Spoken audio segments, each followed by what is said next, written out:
കലീക ജ്യോതിഷൻ്റെ പ്രണാമം. ഇപ്പോൾ കുറച്ച് ദിവസമായി, ഒരു 4 ദിവസമായപ്പോൾ തന്നെ ഷിബു സൗദിയിൽ നിന്ന് വിളിച്ചിരിക്കുകയാണ്. എന്നെ പെട്ടെന്ന് ഓർമ്മപ്പെടുത്തി, സാറ് വീഡിയോ ഇടണം, സാറിൻ്റെ വീഡിയോ കണ്ടില്ല എന്ന് പറഞ്ഞു. അതിങ്ങനെ കുറച്ച് പേരുണ്ട്, അവരിങ്ങനെ പറയും. ഇപ്പോൾ ഷിബു എന്നെ ഓർമ്മിപ്പിച്ചപ്പോഴാണ് എനിക്ക് ഓർമ്മ വന്നത്, ശരിയാണ് 4 ദിവസം ആയെന്ന്. നമ്മളിപ്പോൾ യാത്രയുടെയൊക്കെ ഭാഗമായിട്ട് കുറേ തിരക്കിലാണ്. ഇനി നമ്മൾ 21, 22, 23, 24 ഇപ്പോൾ ബാംഗ്ലൂരിലാണ് കൺസൾട്ടിങ് ഉള്ളത്. ബാംഗ്ലൂരിൽ എന്നെ കാണാനുള്ളവർ ഈ തീയതിക്ക് എത്തണം. 26-ാം തീയതി തിരുവനന്തപുരത്ത് കൺസൾട്ടിങ് ഉണ്ട്.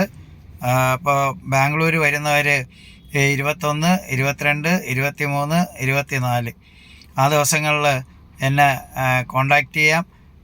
പിന്നെ ബാംഗ്ലൂർ എന്നെ വന്ന് കാണാം. ഞായറാഴ്ച വരുന്നവർക്ക് ഞായറാഴ്ച കാണാം. അവരിപ്പോഴേ ബുക്ക് ചെയ്തവരെ സമയം വാങ്ങിക്കൊള്ളണം. അത് ഓരോരുത്തർക്കും ഓരോ ടൈം കൊടുത്തിട്ടുണ്ട്. എൻ്റെ അഡ്രസ്സും ഡീറ്റെയിലും ഒക്കെ നിങ്ങൾക്ക് എൻ്റെ ഫോൺ നമ്പറിൽ വിളിച്ചാൽ മതി, നിങ്ങൾക്ക് തരുന്നതായിരിക്കും.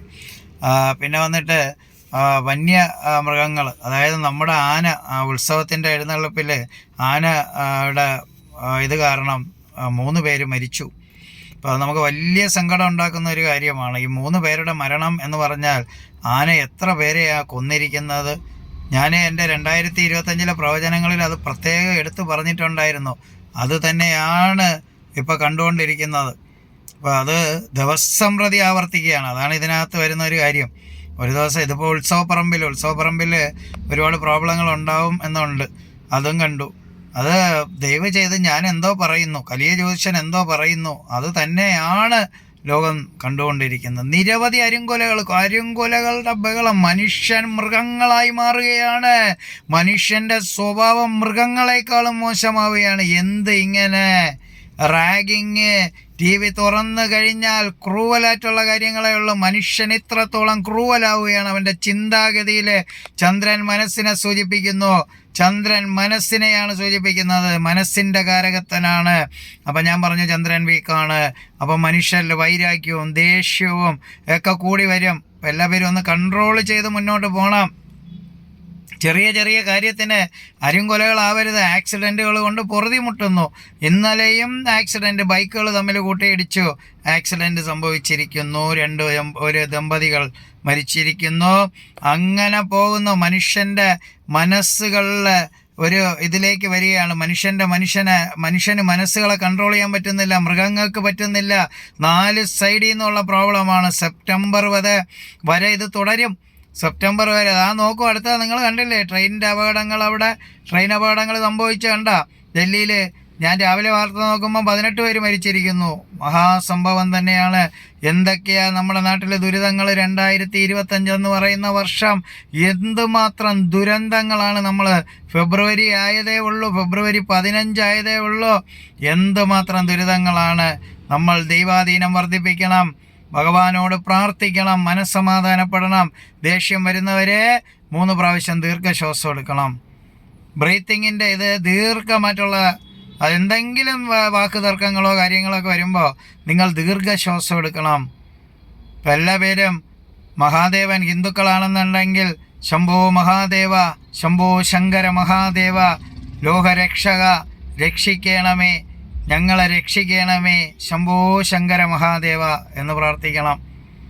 മുസ്ലിങ്ങളാണെങ്കിൽ സുബ്ഹാനല്ലാഹ്, അല്ലാഹു അക്ബർ, സുബ്ഹാനല്ലാഹി വബിഹംദിഹി, ലാ ഇലാഹ ഇല്ലല്ലാഹ്, അല്ലാഹു അക്ബർ, അല്ലാഹു അക്ബർ. പൊന്നു പടച്ച തമ്പുരാനെ ഞങ്ങളെ രക്ഷിക്കണമേ. ഇനി ക്രിസ്ത്യാനികളാണെങ്കിൽ പിതാവിൻ്റെയും പുത്രൻ്റെയും പരിശുദ്ധാത്മാവിൻ്റെയും നാമത്തിൽ ആമേൻ. ഈശോയെ രക്ഷക, ഞങ്ങളാകുന്ന ജനങ്ങളെ രക്ഷിക്കണമേ, എൻ്റെ സഹോദരങ്ങളെ രക്ഷിക്കണമേ, ലോകത്തിൽ നന്മ വരട്ടെ എന്ന് പ്രാർത്ഥിക്കണം. ഇങ്ങനെ ഓരോ മതത്തിൽ വിശ്വസിക്കുന്നവരും നിങ്ങൾ ഇതുപോലെ പ്രാർത്ഥിക്കണം. എന്നിട്ട് ലോകത്ത് കഷ്ടനഷ്ടത്തിൻ്റെ വ്യാപ്തി കുറച്ച് തരാൻ വേണ്ടി പ്രാർത്ഥിക്കണം. വിശ്വാസികളും നന്മയുള്ളവരും ലോകം നന്നാവണമെന്ന് ആഗ്രഹമുള്ളവരും ഞാൻ ഈ പറഞ്ഞതുപോലെ പ്രാർത്ഥിക്കണം. നമ്മളെല്ലാ പേരും പ്രാർത്ഥിക്കുമ്പോൾ അതിൻ്റെ കാഠിന്യം കുറയും. അതാണ് നമ്മുടെ ശക്തി. ശാസ്ത്രത്തിന് പോലും ചെയ്യാൻ പറ്റാത്ത ഒരു ശക്തി പ്രാർത്ഥനയിലൂടെ ചെയ്യാൻ പറ്റും. നിരീശ്വരവാദികൾ എന്തൊക്കെയോ പറയട്ടെ, അല്ലെങ്കിൽ കൊഞ്ഞനം കുത്തി കാണിക്കട്ടെ, അത് നമുക്ക് പ്രയാസമില്ല. എന്നുവെച്ചാൽ അവരുടെ ശാസ്ത്രജ്ഞന്മാർ റോക്കറ്റ് അയക്കുന്ന മുമ്പേ ഭഗവാനെ പ്രാർത്ഥിച്ചിട്ടാണ് അയക്കണത്. ഇന്നാൾ ശ്രീ ദിവ്യ എസ് അയ്യർ അവർ പറഞ്ഞു, അവരൊരു ഡോക്ടറായിരുന്നു, നമ്മുടെ സർജന്മാർ കത്തിയെടുക്കുന്ന മുമ്പേ സർജൻ, അതായത് അവരുടെ ലീഡർ ഭഗവാനെ വിളിച്ച് പ്രാർത്ഥിച്ചിട്ടാണ് കത്തിയെടുക്കുന്നത്. അപ്പോൾ ഇതിനേക്കാളുമൊക്കെ കൂടുതൽ നമുക്ക് പറയേണ്ട ആവശ്യമില്ല. ഉമാ തോമസ് ഇന്ന് ടി വിയിൽ വന്നിരുന്ന് സംസാരിക്കുമ്പോൾ കലിക ജ്യോതിഷനാണ് ആദ്യം പറഞ്ഞത് അവർ ജീവിതത്തിലേക്ക് തിരിച്ചു വരും, എന്നാലും കുറച്ച് ചികിത്സകളൊക്കെ കൂടുതലായിട്ട് നടത്തേണ്ടതായിട്ട് വരും, അവർ മരിക്കപ്പെടില്ല എന്ന് ഒരു ശാസ്ത്രം പോലെ 24 മണിക്കൂർ കഴിഞ്ഞിട്ടേ പറയാൻ പറ്റുള്ളൂ എന്ന് പറഞ്ഞു. കലിക ജ്യോതിഷൻ അവരുടെ ഒരു പേരപ്പൻ്റെ മകൻ വിളിച്ച് ചോദിച്ചപ്പോൾ പറഞ്ഞതാണ്. അദ്ദേഹത്തിൻ്റെ വോയിസ് ഉൾപ്പെടെ ഞാൻ വീഡിയോ ഇട്ടതാണ്. അതുകൊണ്ട് 26-ാം തീയതി ഞാൻ തിരുവനന്തപുരത്ത് കാണത്തുള്ളൂ. 26-ാം തീയതി തിരുവനന്തപുരത്ത് കൺസൾട്ടിംഗ് ഉണ്ട്. പിന്നെ വന്നിട്ട് 21, 20-ാം തീയതി 21, 22, 23, 24 ബാംഗ്ലൂരിൽ കൺസൾട്ടിംഗ് ഉണ്ട്. ഒരുപാട് പേർക്ക് എന്നെ കാണണമെന്ന് ആഗ്രഹമുണ്ട്. നിങ്ങൾക്കൊരവസരമാണ്. അതുകൊണ്ട് 4 ദിവസം ബാംഗ്ലൂരിൽ കൺസൾട്ടിംഗ് ആണ്.